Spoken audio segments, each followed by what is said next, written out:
Welcome to the village of Kiti, just outside Larnaca, where layers of Cyprus history quietly rest beneath the modern day. As we walk toward Angeloktisti Church, also known as Panagia Angeloktisti, we are stepping into a place that has been sacred for over 1,500 years. Kiti today feels peaceful and unhurried.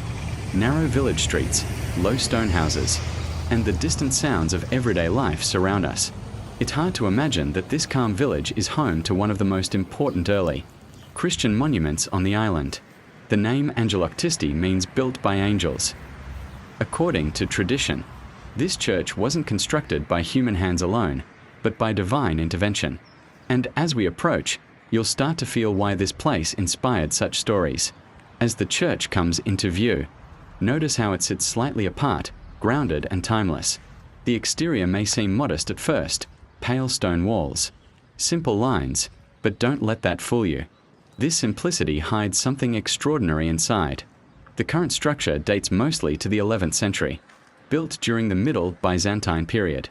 But what makes Angeloktisti truly special is that it was constructed directly over an earlier 6th century basilica. In other words, this is a church built on top of another church, a physical reminder of continuity, faith, and survival through centuries of change. Take a moment here. Listen to the wind, the birds, the soft echo of village life. This calm atmosphere is very much part of the experience. Local legend tells us that the original church was destroyed by Arab raids in the early medieval period. When villagers later returned, they found a new church standing on the ruins, supposedly built overnight by angels. Whether legend or metaphor, it speaks to how deeply this place mattered to the people who lived here. In times of uncertainty, faith rebuilt what was lost. As we walk around the exterior, notice how some stones differ in size and color.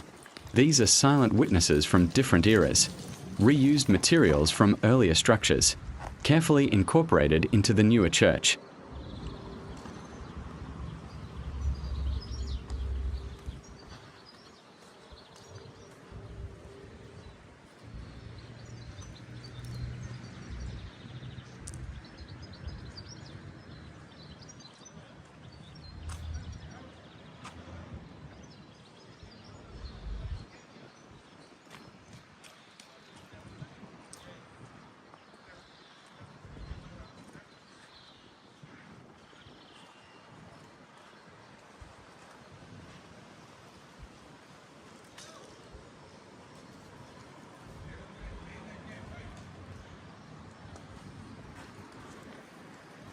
Now, as we step inside, the atmosphere changes immediately.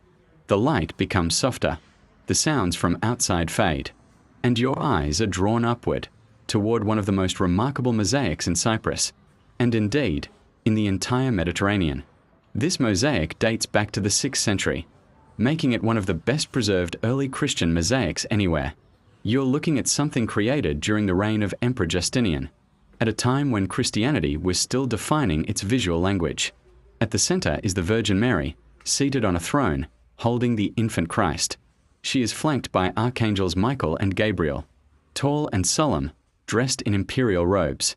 Notice their expressions: calm, serious, timeless. This is not a sentimental image. It's powerful, formal, and symbolic.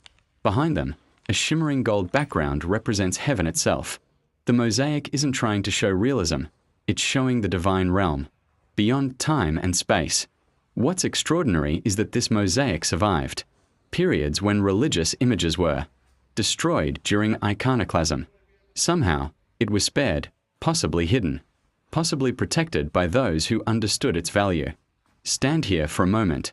This image has been watched by worshippers for nearly 1,500 years.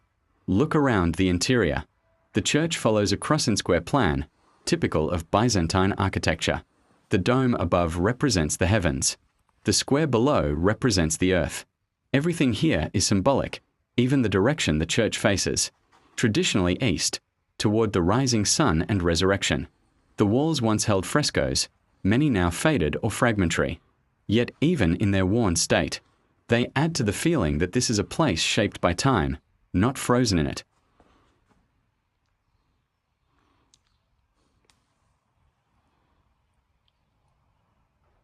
Angeloktisti has survived Byzantines, Arabs, Crusaders, Venetians, Ottomans, and British rule. Through earthquakes, invasions, and political upheaval, this church remained a place of worship. It wasn't just a monument, it was part of everyday life. Baptisms, weddings, funerals, prayers whispered in times of fear and hope, all happened right here. In many ways, Angeloktisti tells the story of Cyprus itself, resilient, layered, and quietly enduring. As we step back outside, the brightness feels stronger now. Look again at the church from a distance, knowing what lies inside. Its modest exterior feels intentional, as if protecting something precious. Around us, the village continues its daily rhythm. Children play, neighbors talk. Life moves forward, just as it has for centuries. Angeloktisti Church isn't about grandeur or spectacle. Its power lies in continuity, in the idea that something sacred can endure through time, quietly watching generations come and go. If you enjoyed this walk through one of Cyprus' most important early Christian sites, take a moment to like the video, subscribe for more walking tours, and share your thoughts in the comments. Thank you for walking with me today, and I'll see you on the next journey.